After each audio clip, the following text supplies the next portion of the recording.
Miss Marple always believed that gardens revealed more about human nature than most people ever realized. That morning the dew still clung to the edges of her rose petals as she snipped a withered bloom with neat precision. The birds chirped dutifully, as if reading from a well-rehearsed hymn sheet.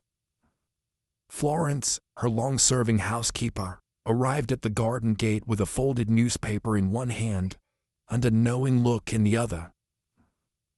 "Mrs. Lavinia Fullerton's planning another of her garden teas, ma'am," she said, handing over the paper. Miss Marple smiled faintly, tucking a loose strand of white hair beneath her straw hat.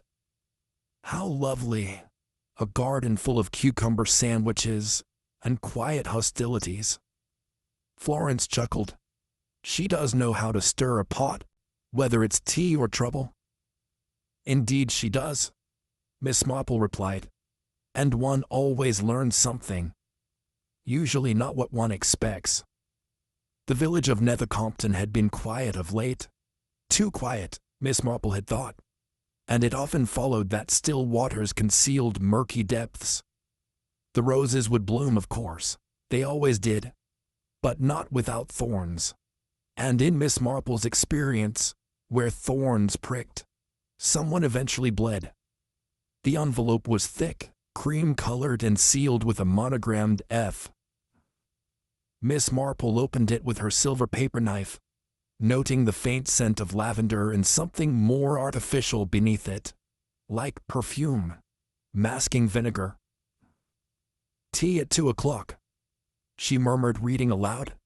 "Garden party at Lavinia Fullerton's, followed by light refreshments and musical entertainment." She folded the card slowly, eyes narrowing slightly. Mrs. Fullerton's gatherings were rarely without purpose. In Nethercompton, social events were often opportunities for veiled threats, strategic alliances, and public declarations wrapped in lace and lemon sponge. "She never entertains without an agenda," Miss Marple murmured. Florence looked up from polishing the tea service. "You'll go, of course." "Oh yes," said Miss Marple with a curious glint in her eye. "One learns more in an hour of polite company than in a month of police interviews." The garden was manicured to perfection, with pink peonies arranged like obedient soldiers along the gravel paths. Silver trays glinted in the sunlight, and crystal glasses clinked with ginger cordial as guests filtered in. Miss Marple arrived punctually, greeting familiar faces with warm nods and unobtrusive curiosity. The usual suspects, as Florence would say. There was Edmund Fullerton, Lavinia's stepson, a lean, nervy man with an impatient twitch in his fingers and shadows beneath his eyes. Beside the peonies stood Vera Calthorpe, once Lavinia's companion, now seated stiffly with a teacup balanced delicately in her hand. Her eyes moved too much for someone trying not to be noticed. Dr. Howard Green, the village physician, stood near the table smiling politely, though he dabbed his brow more than the weather warranted. Beatrice Langley, an old friend of Lavinia's from her colonial days, wore a wide-brimmed hat and the kind of expression that suggested she knew more than she was willing to say. And finally, Reverend Phelps, modest and mild, offered blessings and biscuits in equal measure, but cast furtive glances in Lavinia's direction whenever she laughed too loudly. It was a gathering of mismatched hearts and carefully hidden histories. Lavinia Fullerton stood before her guests like a stage actress awaiting applause. Draped in mauve silk, with her signature brooch shaped like a serpent coiled around an amethyst, she raised her glass and cleared her throat. "I thank you all for coming," she began with theatrical charm. "And I do hope you're enjoying the tea, though some of you may find it a little hard to swallow." A ripple of nervous laughter followed. "I have decided," she continued, "to revise my will. One must be practical after all, and I've learned a great deal about loyalty this past year." Miss Marple watched quietly, As glances dotted around the table, Edmund shifted in his seat. Vera paled. Dr. Green dropped a biscuit back onto his plate. Not everyone deserves what they expect, Lavinia added with syrupy venom. And secrets, my dear friends, have a way of surfacing, especially when one least desires them to. The atmosphere shifted palpably. Conversation stalled, and a hush settled over the guests, like the still air before a summer storm. Miss Marple sipped her tea, eyes flicking from face to face. Lavinia had just loaded the gun. The question was, whose finger would pull the trigger? It happened so quickly that later, none of them could agree on the precise moment. Lavinia, mid-sentence, reached for a second slice of Battenberg, and then her body jerked violently. Her teacup clattered to the ground, shattering like glass on stone. She clutched at her throat, eyes wide with terror and confusion. My chest, she rasped, staggering a step, her mauve dress swaying like a broken bell. Then she collapsed onto the lawn, crumpling with an unnatural grace, as if bowing to an invisible curtain call. For a long moment, no one moved. A robin chirped from the hedge, oblivious to the frozen tableau below. Dr. Green was the first to act. He rushed forward, kneeling beside Lavinia, and checking her pulse, his face already pale, drained entirely. "She's gone," he said flatly. "Dead." Gasps broke from the guests. Vera dropped a teacup. Beatrice turned away, face unreadable beneath her hat. Miss Marple did not gasp, nor did she panic. She simply placed her own teacup down on the table and looked at it thoughtfully. "Poor Lavinia," she murmured. "So much bitterness, and none of it digested." And in the silence that followed, she began to think, not of grief, but of patterns, of glances exchanged, of teaspoons. As the guests gathered into stunned clusters and Inspector Cray was summoned from the village, Miss Marple stood slightly apart, her pale blue eyes scanning the scene with delicate precision. It was not the dramatic fall, nor the expression on Lavinia's face, that had caught her attention, but rather a fleeting, seemingly innocuous moment that preceded it. Vera Calthorpe, moments before the tea had been poured, had dropped her teaspoon onto the grass. A slight gasp, a murmured apology. She had bent to retrieve it, but had instead reached toward the tray and taken another. Miss Marple recalled it now with crystalline clarity. A small, practiced movement. The kind of thing that most would dismiss, but not Jane Marple. She also remembered the briefest flicker in Vera's expression, a look not of accident, but calculation. Of course, it could mean nothing, a simple mistake, a common gesture. But in Miss Marple's experience, it was never the grand declarations that told the tale. It was the tiny acts, the silent choices, the teaspoons. And somewhere beneath the roses, and the gossip, and the Battenberg, a story was beginning to bloom. Inspector Cray arrived with the brisk efficiency of a man who had seen too many bodies, and too few explanations. His mustache twitched as he surveyed the dainty garden scene, now shadowed by the incongruity of death, the scattered teacups, overturned parasol, and the lifeless body of Lavinia Fullerton disrupted the otherwise orderly serenity of the afternoon. "Cyanide," he muttered after a brief examination of the shattered cup and the faint bitter smell clinging to the shards. "Classic. Unmistakable. We'll need to confirm it at the lab, but there's no mistaking that scent." He turned to the assembled guests, now seated in stiff silence around the garden. "No one is to leave the premises," he announced. "This is now a matter of criminal inquiry." Miss Marple remained slightly apart, her hands folded gently in front of her. She watched the inspector carefully. not unkindly, but with the kind of detached curiosity one might reserve for a younger relative trying their hand at solving a crossword. Inspector Cray began his questioning with the maid, Mrs. Rudge, before moving on to Edmund Fullerton, whose flushed cheeks and tapping foot suggested more than grief. Miss Marple, silent and unassuming, took her seat with a fresh cup of tea, unsweetened this time, and listened. As the inspector moved from guest to guest with mechanical precision, Miss Marple took a gentler route. She began with Mrs. Rudge, offering her a pressed linen handkerchief and a comforting phrase or two. "It's always hardest when one has served faithfully for many years," she murmured, watching the maid's trembling hands. "You must have known Mrs. Fullerton better than most." Mrs. Rudge sniffled. She was particular, Miss Marple, set in her ways but generous in her fashion. Miss Marple nodded sympathetically. "And today's tea, did she prepare it herself?" "No, miss. I laid out the tray, but the guests served themselves. She liked it that way." "Ah, and the spoons?" Mrs. Rudge hesitated. "Silver-plated, part of the good set. They're always polished just before a gathering." Miss Marple patted her hand. "Thank you, dear." She drifted next to Reverend Phelps, murmuring her condolences and inquiring softly after his last sermon.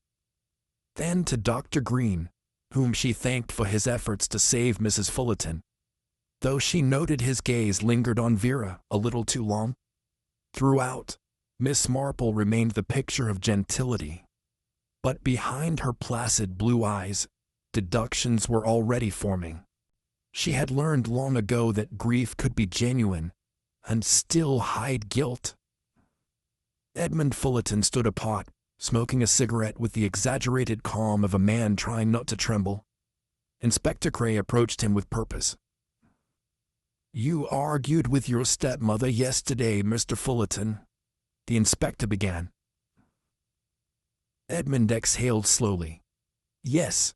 She told me she was changing her will, cutting me out. Why?" "She didn't approve of my lifestyle," Edmund muttered. "The debts, mostly. I've made some poor decisions.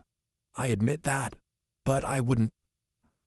"You stood to gain if she died before altering the will," Cray interrupted. Edmund's jaw tightened. "I loved her. She raised me despite everything. But she could be cruel." From her vantage point beneath the lilac tree, Miss Marple observed Edmund's clenched fists and the way he avoided everyone's gaze. He had motive, certainly. Opportunity, too. He'd served himself tea like the others. But Miss Marple had known young men like Edmund before. Rash, yes. Weak, certainly. But poison required something different. It required planning, cold resolve, and above all, nerve. She doubted Edmund possessed any of those qualities in the measure needed for such a crime. No, he would have blundered. Miss Marple's instincts told her this was someone else's work. Someone quieter, more deliberate. Still, she made a note.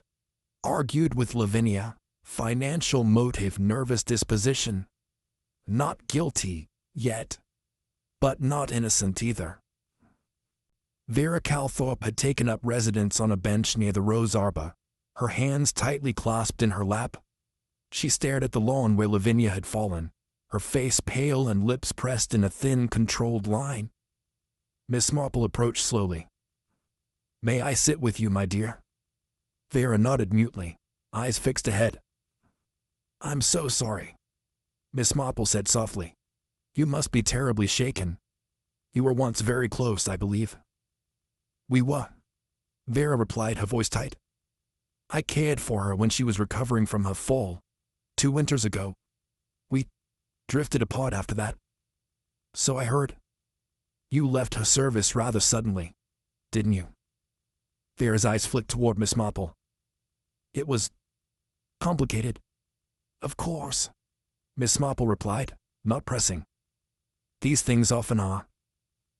She let the silence stretch. Vera glanced down at her gloves, fidgeting with the stitching. She changed, Vera whispered. After the accident. Became suspicious. Accused me of things. I thought it best to leave. And you came today out of obligation. Vera gave a short nod. She invited me. I couldn't refuse. Miss Marple gave a kindly smile. Gracious of you under the circumstances. But inside her thoughts churned. Vera's grief looked real. But it was guarded. Miss Marple knew that some women, when cornered, wept. Others planned. Dr. Green stood near the gazebo, arms folded tightly across his chest, his jaw clenched in an expression of professional discomfort. He was answering Inspector Cray's questions with clipped efficiency, though his eyes kept drifting away, as though avoiding something. Or someone. Miss Marple approached with the soft shuffle of a lady who knew how to interrupt without intruding. You did all you could, Doctor, she said gently. None of us could have foreseen such a dreadful occurrence. He nodded a little too quickly. Cyanide acts fast. Nothing I could have done. Still, you were swift. You checked her pulse almost immediately. I've seen enough to know when it's hopeless, he replied, glancing toward the now empty spot on the lawn. We must wait for the coroner. Miss Marple watched him carefully. His hands were steady, but his breathing not quite so. Not fear, she thought. Something closer to release. Such a shock for us all, she said. And yet you seem unburdened. Dr. Green hesitated, then gave a tight smile. Mrs. Fullerton was not an easy woman. Many will miss her. Some less so. Miss Marple tilted her head. That was not grief. That was the sigh of a man no longer under pressure. Beatrice Langley had positioned herself beside a hydrangea bush, half-shadowed by her wide-brimmed hat, and an air of self-containment that verged on defensive. When Miss Marple joined her, she did not smile. I suppose you'll ask me if I killed her, she said. Miss Marple chuckled softly. Goodness, no. I've no authority to ask anything of the kind. I was merely wondering how long you and Mrs. Fullerton had known each other. Beatrice sighed. Since Calcutta, 1923. Lavinia was newly married then. I was recovering from an unfortunate arrangement. Ah, said Miss Marple. The colonies were full of such arrangements. She remembered everything. Beatrice continued, her voice tightening. And she had no compunction about mentioning them at inconvenient times. Miss Marple nodded thoughtfully. That can make friendship rather delicate. She wasn't a friend, Beatrice said, lips thin. Not really. We were bound by memory, not affection. She did say something rather provocative before her death. Beatrice's eyes flashed. That was Lavinia's way. She liked to hold secrets over people. Miss Marple observed the tension in the older woman's stance, the straight spine, the clenched hand. Not guilt necessarily, but fear of exposure. And fear, she knew, was often a powerful motive. Reverend Phelps stood alone by the hedge, clasping his hands as though in silent prayer.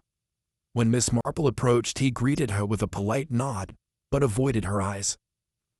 A tragic afternoon, he said softly.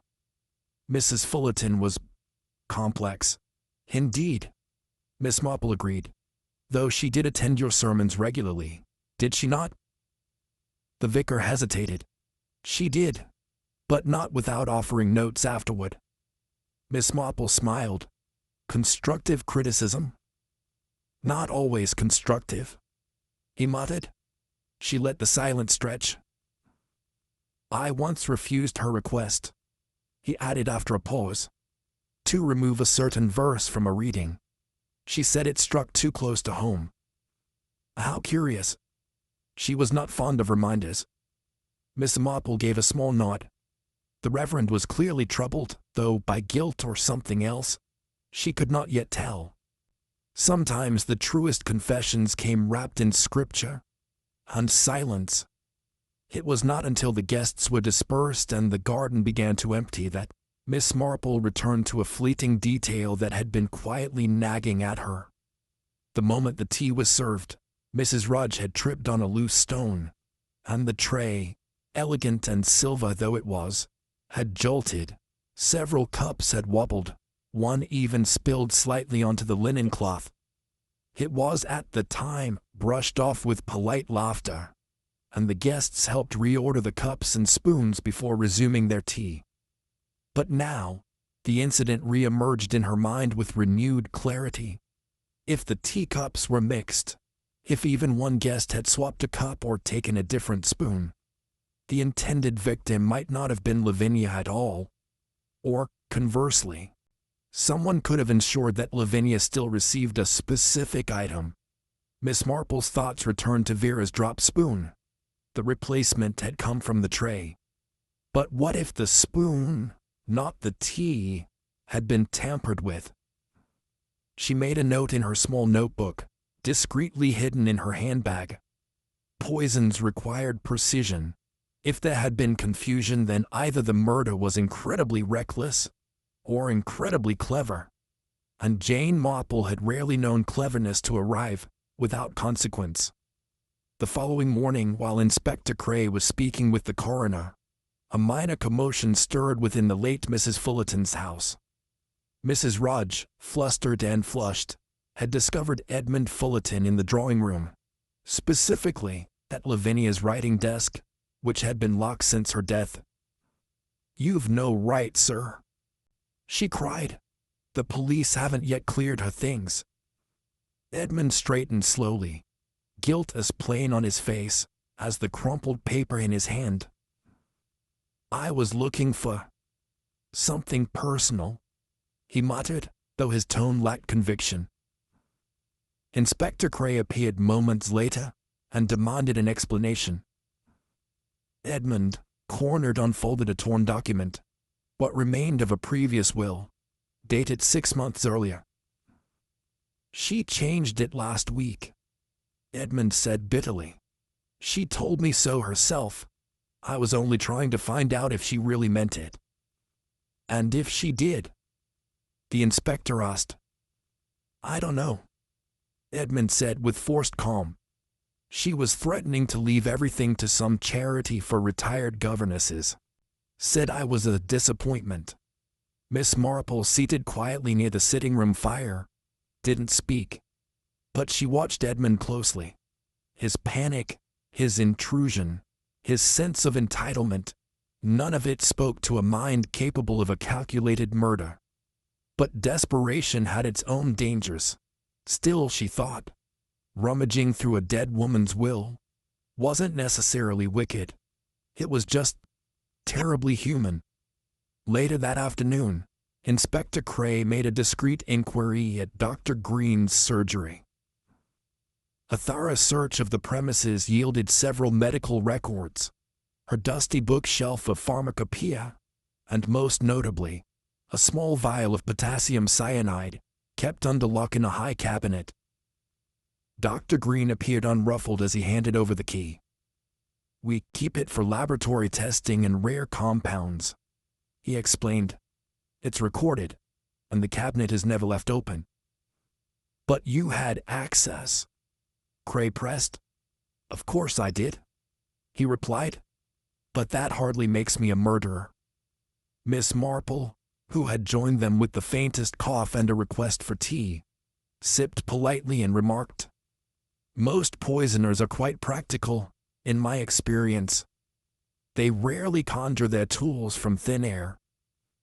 Dr. Green gave a sharp smile. "Well, I assure you, Miss Marple, if I had decided to kill Lavinia Fullerton, I wouldn't have done it in full view of half the village." Miss Marple inclined her head. "Quite. And yet," she thought, access remained access. The presence of poison in a respectable doctor's cabinet might be perfectly innocent, but murder was often committed by those who had legitimate reason to be near dangerous things. Word travels fast in villages, and faster still when suspicion hangs in the air.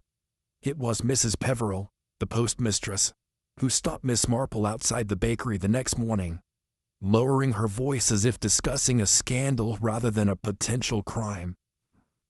"You didn't hear it from me," she began, "but Miss Vera was seen burning papers in her hearth late last night. Old letters, from the look of them." Miss Marple's brow lifted gently. "How interesting." She made her way to Vera's cottage later that afternoon, under the guise of returning a misplaced glove. The air inside smelled faintly of lavender and charred paper. "So kind of you," Vera said stiffly, accepting the glove. Her hands trembled slightly. "I do hope you're resting," Miss Marple offered. "Such a dreadful business." Vera nodded. "I'm trying to keep busy." Miss Marple's gaze settled briefly on the fireplace, where gray ashes lingered at the edge of the grate. "Sometimes," she said gently, "we burn the past to keep it from rising again." Vera's smile faltered. "Some things are best forgotten." "Indeed," Miss Marple replied, "though letters do have a way of outlasting our intentions." She left with a polite farewell, but her mind stirred. Letters, especially when destroyed, were rarely meaningless. They were often the one thing that remained when words and trust had faded. Mrs. Rudge, ever loyal to her late mistress's habits, had kept Lavinia's pantry as meticulously as one might guard a chapel. It was she who pointed out the tin. "This one's not the same brand we served," she said, lifting the canister with a frown. "Lady Grey, it says, but Mrs. Fullerton preferred Darjeeling." Miss Marple took the tin gently, noting the faint chemical tang beneath the bergamot. Inspector Cray had it tested. The report was swift. Trace amounts of cyanide, though too faint to be fatal. "We didn't use this one," Mrs. Rudge insisted. "That's the odd thing. I'd never even seen it until today. Found it at the back of the shelf." "Could someone have placed it there recently?" Cray asked. She blinked. "I suppose. But who'd do such a thing?" Miss Marple ran her fingers over the tin's smooth surface. The label was new. The edges, clean. The seal only recently broken. A decoy, she thought. Or a distraction. Someone wanted poison to be found, but not traced. It was a clever misdirection. Just enough to confuse, but not enough to condemn. And in her long experience, Miss Marple knew. Her red herring often flaps loudest just before the truth surfaces. Mrs. Rudge was not a woman prone to gossip, which was precisely why Miss Marple had always found her to be one of the more reliable fonts of information in Nethercompton. It was during an afternoon conversation over teacups and lace napkins that the maid, rather absent-mindedly, let something slip. "It's strange, miss," she said, stirring her tea slowly. "Miss Vera used to visit nearly every day, you know. But then, well, not since that unpleasantness." Miss Marple blinked mildly. "Unpleasantness?" Mrs. Rudge pursed her lips. "Oh, I shouldn't speak out of turn." Miss Marple smiled gently. "Of course not, dear. But sometimes turning out can be the only way to get wrinkles from the fabric." Mrs. Rudge sighed. "There was a man. Came round once or twice. Mr. Edmund's friend, I believe. Lavinia didn't like it. Thought Vera was being improper." "Was he attached?" "Oh yes, married. That was the trouble. Lavinia made quite the scene. Told Vera she'd see her name ruined if it happened again." Miss Marple nodded slowly. A disgraced companion, a gentleman caller, and the threat of scandal. Strong motives, even if years had passed. Old wounds didn't always scar. Some simply festered, politely concealed beneath gloves and good breeding, until they could be hidden. No more. The village's collective memory was long and selectively vivid, especially when it came to tales whispered across garden fences. And in Nethercompton, few tales had traveled further, or more quietly, than the one surrounding Beatrice Langley's years in India. Miss Marple overheard it while purchasing lemon curd from Mrs. Frobisher, who leaned in confidentially and said, "You know what they say about Miss Langley, don't you?" "I try not to, but people are determined," Miss Marple replied with a faint smile. "They say she was involved in a scandal. Back when she worked as a companion to a high-ranking family in Calcutta, a servant, a young native girl, was found dead, poisoned. Nothing proven, of course." "How dreadful," Miss Marple said softly. "And Lavinia Fullerton knew of this?" "Oh, everyone who served abroad heard about it," Mrs. Frobisher said. "But Lavinia was the type to keep such tales in her pocket until they were needed." Miss Marple thought quietly on this. A death by poison, her long-silenced scandal, and a woman whose friendship with Lavinia was bound not by affection, but by mutual knowledge and potential blackmail. She had seen it before. The past, long dormant, rising again not with a roar but a whisper, just loud enough to kill. It was in Lavinia's study, tucked beneath a pile of crossword clippings and household receipts, that Miss Marple found it. A torn fragment of cream paper, its edges jagged as though torn hastily in distress. Only a few lines remained, but they were enough. "Never thought you would use it against me. The betrayal is unforgivable. You leave me no choice." No salutation, no signature. But the handwriting was neat, looping, perhaps a woman's, or a man with refined education. The paper bore the faintest trace of violet ink, a style rarely used these days. Miss Marple read the fragment twice, then set it down beside her teacup. Inspector Cray dismissed it as melodrama. Could be anyone. A family squabble, empty threats. Threats are rarely empty when written by someone who knows they've been cornered. Miss Marple replied mildly. The letter spoke of betrayal, not mere disagreement. It implied coercion, perhaps blackmail, and it was written to Lavinia. That much seemed clear. Miss Marple glanced toward the window, where the garden roses bowed their heads against the wind. Among the remaining suspects, more than one had something to hide. But only one, she suspected, had been desperate enough to act before that letter could be read aloud or shared. Because secrets, after all, were currency, and Lavinia Fullerton had always liked to spend hers recklessly. Miss Marple had always believed that true revelations rarely came in drawing rooms or formal interrogations. More often they arrived in the quiet spaces, under archways, beside garden hedges, or, as it happened that gray morning, near the lichen-covered wall of St. Mildred's churchyard. She had been gathering wild forget-me-nots near the rear gate, when the unmistakable tones of Beatrice Langley and Dr. Howard Green drifted through the air, low, urgent, and unwittingly unguarded. "She said she'd tell everyone," Beatrice was saying. "Said the past has a way of catching up no matter how far one runs." Dr. Green's reply was sharp with tension. "She wouldn't have dared. She knew what it meant, for both of us." "She dared plenty. That was Lavinia's gift," Beatrice said bitterly. "She kept it like a dagger at my back. That letter. I should have destroyed it." Miss Marple did not move. "She never knew it was your child, Howard," Beatrice continued after a pause. "She assumed it was mine. But if she'd guessed—" "She didn't," he cut in. "And now she never will. Let it stay buried." They moved away, their voices swallowed by the wind. Miss Marple remained still for a moment, then slowly resumed her walk. "South a child, long ago, born out of wedlock, abandoned or hidden. A secret Lavinia had evidently unearthed and threatened to reveal. Strong grounds for shame.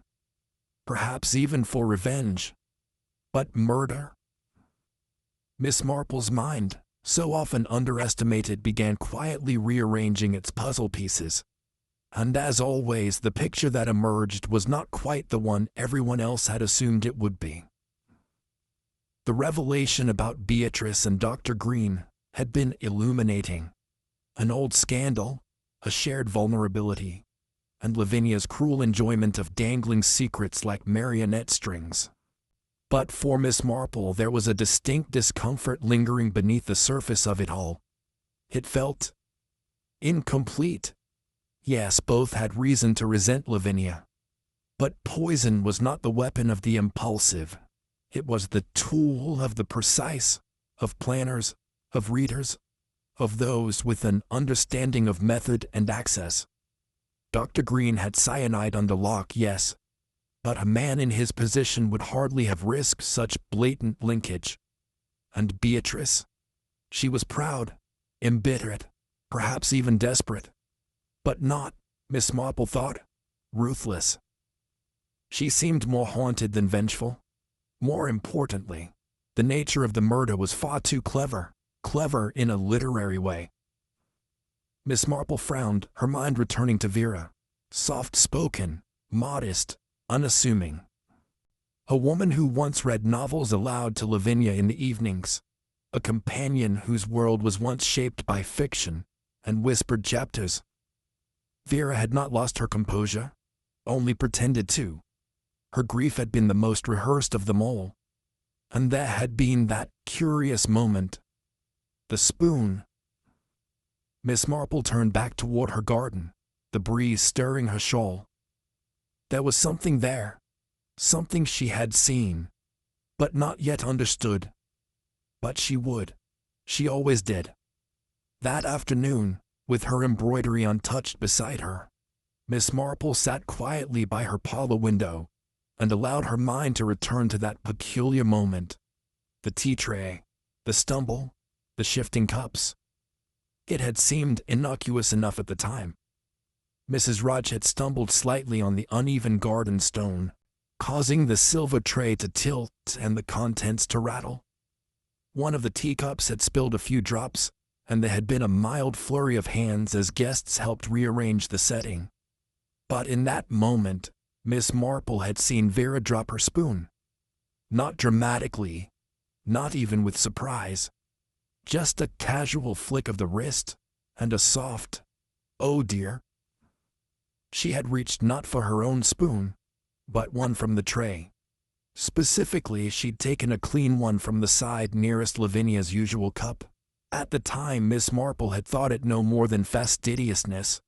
But now, the timing, the expression, the precision. Had she ensured Lavinia received a specific spoon, one prepared beforehand? It was an elegant solution. If the poison were not in the tea at all, but on the spoon, stirred into a hot liquid, where it would dissolve slowly and invisibly. It would explain the absence of residue in the cup, the lack of scent in the teapot, the baffling contradictions of the evidence. Miss Marple's lips tightened.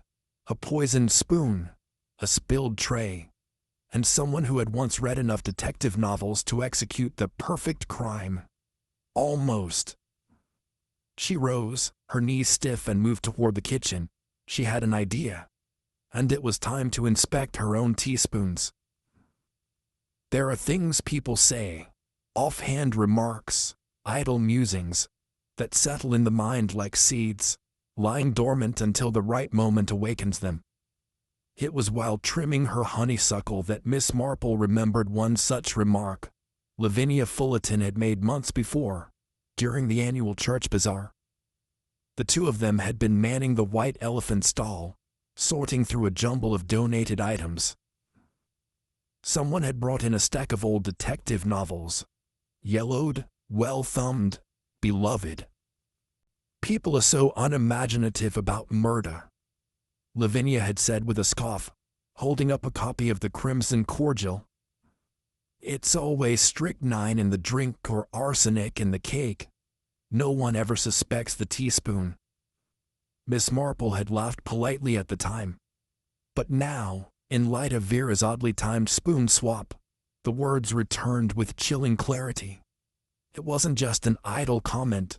It had been a deliberate nudge, a knowing smirk from a woman who had spent years holding other people's secrets in her tightly gloved hands. Miss Marple set down her gardening shears and turned inside. Lavinia had said too much to the wrong person, and now she had paid the price. Not for what she had done, but for what she might yet have revealed. It was time to visit the cutlery drawer. The Fullerton household had already begun its slow transformation. Death always left behind not only silence, but paperwork. The solicitor had come and gone, the will still under review, and the staff were quietly packing Lavinia's possessions into neatly labeled boxes. Miss Marple arrived with a tray of shortbread for Mrs. Rudge, and a soft inquiry about the special occasion silver. The maid, grateful for the company, brought her to the pantry cupboard and lifted a velvet-lined case. "These were only used for guests, you understand," she said, revealing a modest but well-kept set of silver-plated teaspoons, polished to a mirrored gleam. Miss Marple examined them one by one, turning each over with her gloved fingers. They looked identical, until she reached the sixth. There, along the ridge where the bowl met the handle, was a faint irregularity. Not a flaw in the metal, but something that resisted her fingernail. She peered closer, her eyes narrowing. A thin, cloudy film, subtle, nearly invisible. She dipped the spoon into a bowl of warm water and watched as tiny bubbles formed on the surface, accompanied by a faint bitter scent, acrid and unmistakable. Cyanide, but not sprinkled or poured, lacquered, embedded, designed to release slowly when stirred into hot tea. Ingenious, subtle, precise.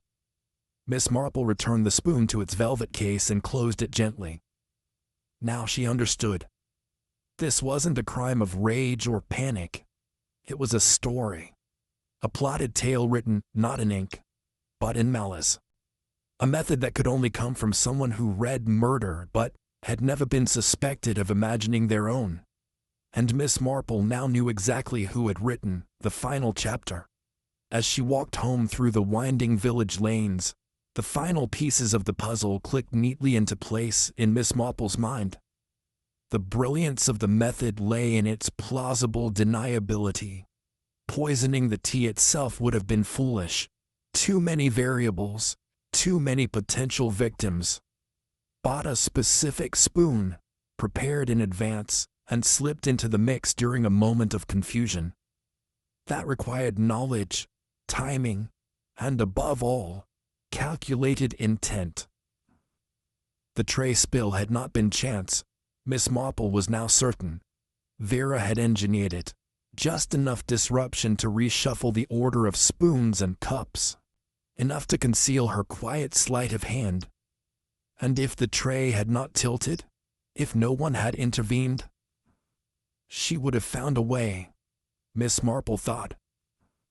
Because Vera had counted on Lavinia using her usual cup, the one closest to her seat, the one paired, by habit, with a particular spoon. She had only needed to make sure that spoon was the one she'd tampered with. But when the spill happened, Vera had to act quickly. She dropped her own spoon, deliberately, and retrieved the lacquered one from the tray, nudging it subtly toward Lavinia's cup, as they all reset the tea. The poison, activated by heat, would dissolve into the drink silently, invisibly. There was no need for force, no confrontation. Just a smile, a stir, and a cup of Darjeeling passed with genteel civility. And within minutes, Lavinia Fullerton had died. Never suspecting that the weapon had been nestled among her own best silver. Miss Marple turned into her garden, the scent of rosemary rising on the breeze. Now only one thing remained: to gather the suspects and reveal the truth.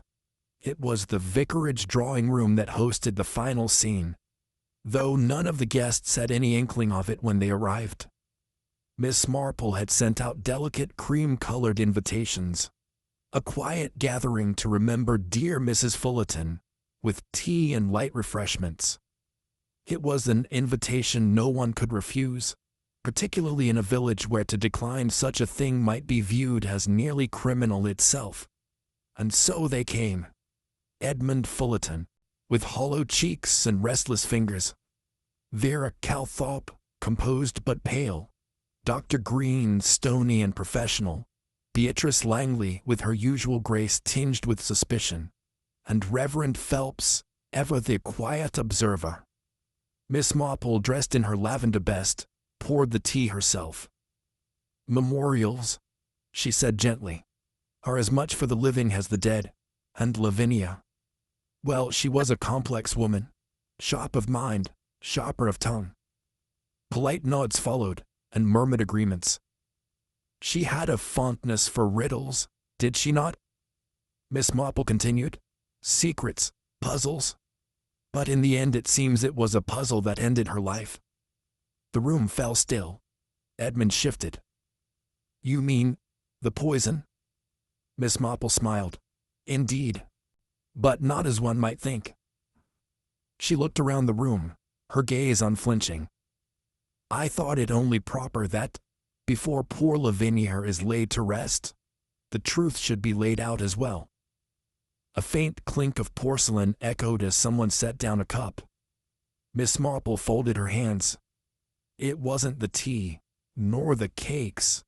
It was something much simpler, and, in its way, much more elegant. Miss Marple leaned forward ever so slightly, the hem of her sleeve brushing the lace doily beneath the teapot. "The coroner found no poison in the teapot itself," she said gently, "nor in the biscuits, the cakes, or even Lavinia's own teacup. A mystery, yes? And yet she died of cyanide poisoning, as confirmed by Dr. Green." A pause, then a nod from the doctor. Miss Marple continued. "That left only one possibility. The delivery method was neither the cup nor its contents, but the spoon." There were puzzled looks. Dr. Green frowned. "Surely the spoon?" "Yes." Miss Marple nodded. "A silver-plated spoon. Just one among several. But that one had been coated, ever so carefully, with a thin layer of cyanide compound, likely mixed with a lacquer or adhesive to delay detection. When stirred into hot tea, the poison slowly dissolved. No residue, no odor, nothing that could be noticed at the time."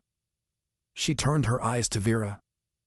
"You once read detective novels aloud to Lavinia, did you not, Miss Calthorpe? You would have known precisely how such a thing might be done, and more importantly, how it might be overlooked." Vera's face remained composed, but her teacup remained untouched. "It was a story Lavinia herself once told," Miss Marple added. "She said, 'No one ever suspects the teaspoon.'" Now the room had fallen fully silent. "In the right hands, fiction becomes a weapon. Or at least," she said quietly, "a plan." Miss Marple sat back. "One that, I dare say, was never meant to be discovered." But of course it had been, because the smallest details, the ones no one suspects, are the very things Miss Marple never overlooks. Miss Marple sipped her tea with genteel patience before continuing. "The key to understanding it all lay in a moment many of us dismissed: the tray spill." Dr. Green glanced up. "Mrs. Rudge's stumble?" "Indeed," Miss Marple said. "A small moment, easily overlooked, but it allowed for the perfect cover, an opportunity for someone to shift the order of the cups, or more importantly, the spoons." She turned again to Vera, her voice still kind but unyielding. "You dropped your own spoon, did you not? Just after the tray wobbled, her soft accidental clink." You made a modest show of embarrassment, but you reached not for your own spoon, but one from the tray, the one meant for Lavinia's cup. Vera's voice when it came was low. You can't possibly. Miss Marple cut her off gently. I saw you, my dear. At the time it meant little, but the moment became meaningful when nothing else quite fit. She addressed the room now. There was no way to poison the entire party without suspicion. No way to ensure Lavinia drank from a particular cup, unless someone tampered with something she always used. And Lavinia, we all know, was a creature of habit. Her usual seat, her usual cup, and yes, her usual spoon. She changed her will. Edmund murmured. Yes, Miss Marple said. And that change threatened someone who had once been promised something else. She paused, setting down her teacup. Every guest at that tea party had a motive, but only one had the knowledge, the calm, and the opportunity to plan the method so precisely. Her eyes returned to Vera, and only one knew exactly where to stir. Miss Marple turned fully toward Vera now, her expression soft but unwavering. You were once Lavinia's closest companion, she said, reading to her in the evenings, discussing stories over breakfast. You knew your detective fiction, and you knew Lavinia's habits intimately. More than any other guest, you had both the knowledge and the access to commit a murder so artfully veiled. Vera's lips parted as if to protest, but Miss Marple continued. Only someone well-versed in both poisons and plot would devise a method so obscure. A spoon lacquered with cyanide, rarely used in actual cases, but a clever concept borrowed straight from fiction. A tense silence hung in the room. She trusted you, Vera, Miss Marple said gently. Even after dismissing you, Lavinia still invited you to the tea. She didn't imagine you capable of cruelty. But you, well, you had been rehearsing your own story for quite some time. I never, Vera began, but her voice wavered. You did, Miss Marple said almost kindly. And you did it with precision. But even in fiction, the smallest oversight unravels the greatest scheme. Dr. Green shifted in his seat. You're saying the murder was premeditated, designed from the start? Miss Marple nodded. Premeditated, and executed with a novelist's flair. And that, in the end, had been Vera's mistake. Not the poison, not the act, but the arrogance of believing that fiction would remain fiction, and that no one, least of all, a quiet old lady in St. Mary Mead, would ever notice the difference between storytelling and murder. But why? Edmund demanded suddenly. She had no reason, none. Miss Marple turned to him with a look of patient clarity. On the contrary, Mr. Fullerton, the reason was both personal and financial. Lavinia had recently decided to revise her will, yes. She made it abundantly clear that certain people would find themselves omitted. Edmund looked down, his jaw clenched. Yes, she threatened to disinherit me. She also threatened to remove Vera entirely, Miss Marple said, glancing toward the pale woman across the room. It was not simply about resentment or pride. It was about secrecy, and what Lavinia had unearthed, something Vera had long hoped was buried. She paused. I'm referring, of course, to the affair. Vera's eyes flicked to Edmund, whose expression froze. Lavinia discovered that during your time as her companion, Vera, you were romantically involved with her stepson. A scandalous relationship, particularly considering the difference in station, and the fact that Edmund was, at the time, married. Edmund rose half from his chair. That's not. She had letters. Miss Marple continued calmly. Private ones. The same ones Vera later burned.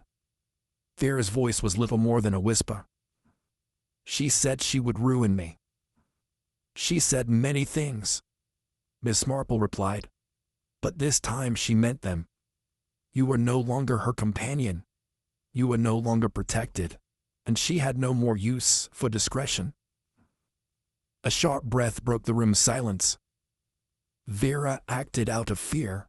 Fear of exposure, fear of poverty. But perhaps above all, fear of becoming invisible again, as she had been before. Lavinia plucked her out of obscurity. Miss Marple looked around at the room. And so, with no one left to shield her, she reached for the only thing she still controlled, her ending. Miss Marple folded her hands in her lap and spoke the final line of deduction with the quiet precision of someone threading the last stitch on a tapestry. There was one moment, one very small moment, that confirmed it for me. Vera sat motionless, her teacup untouched. It was just before the tea was served. Miss Marple said, "You had approached the tea tray, as all the guests did. But you lingered a moment longer than most. Your hand hovered over the drawer, just beside the tray, the one where the spoons are kept." "I don't remember," Vera murmured. "But I do," said Miss Marple gently. "I always do." Her voice softened. "You looked into the drawer, just briefly. Then you turned back to the tray. When the tray wobbled, accidentally or not, you dropped your own spoon. I believe that was deliberate." Vera's face had gone very still. "You selected another from the tray, making it seem innocent. But that wasn't chance, was it? That spoon had been placed there in advance, the only one you'd tampered with. You ensured Lavinia would use it, counting on her habits, her preference for her usual place, her usual cup. You couldn't be sure about the tea, but you could be sure about the silver." There was no immediate reply. "But the mistake," Miss Marple added, "was trusting no one saw. You thought an old woman in the corner of the garden wouldn't notice your glance. But I did, because in St. Mary Mead, murder never starts with shouting. It begins with a look." She set her cup down quietly. "And once I'd seen that look, I only had to follow the stirrings." The silence in the vicarage was absolute. Then Vera exhaled, a breath that trembled, ragged at the edges. Her hands, so perfectly composed, now curled in on themselves. "I only meant to frighten her," she said, voice raw. "To make her ill. To teach her that she wasn't invincible." Miss Marple's voice was kind, but unyielding. "But poison is not a lesson. It is a finality. She said she would tell everyone that I was nothing but a gold digger, that I had no place in decent society. You believed her." "She always kept her promises," Vera said bitterly. Inspector Gray, silent until now, stepped forward. There was no need for handcuffs. The truth had bound Vera long before the law would. As she was quietly led away, Miss Marple remained seated, her eyes on the half-empty teacups before her. Poisoners rarely shout, they stir. And Vera, like so many before her, had stirred one cup too many. Vera was taken into custody not with dramatics, but with a solemn quiet that seemed to reflect the nature of her crime. Inspector Gray read the charge with a measured tone, though the weight of the moment still rested heavily on his shoulders. "You knew," he said quietly to Miss Marple, once Vera had been let out. "Before the post-mortem, before the lab results, you saw it in her eyes." Miss Marple inclined her head. "I saw it in her hands, Inspector. The way they hovered, never trembling, only rehearsed, and the glance toward the cutlery drawer. One doesn't need fingerprints when people tell you what they are, with their bodies." He shook his head slowly, not with disbelief but with something approaching admiration. It's a rare kind of detective who solves a murder without setting foot in the pathologist's office. Oh, I don't solve murders, dear. I merely notice what others forget. She smiled faintly. And I've never yet known a mystery that didn't unravel at the edges first, if one knows where to look. The others departed quietly. The drawing room returned to stillness. It had not been a loud crime nor a desperate one, but it had been chilling in its precision. And yet, Miss Marple had cut through it, not with aggression or force, but with an observant eye, her gentle word, and the sharpest mind in St. Mary Mead. Edmund Fullerton stood alone in the garden the next day, his suitcase beside him, the morning mist curling around the gravel path.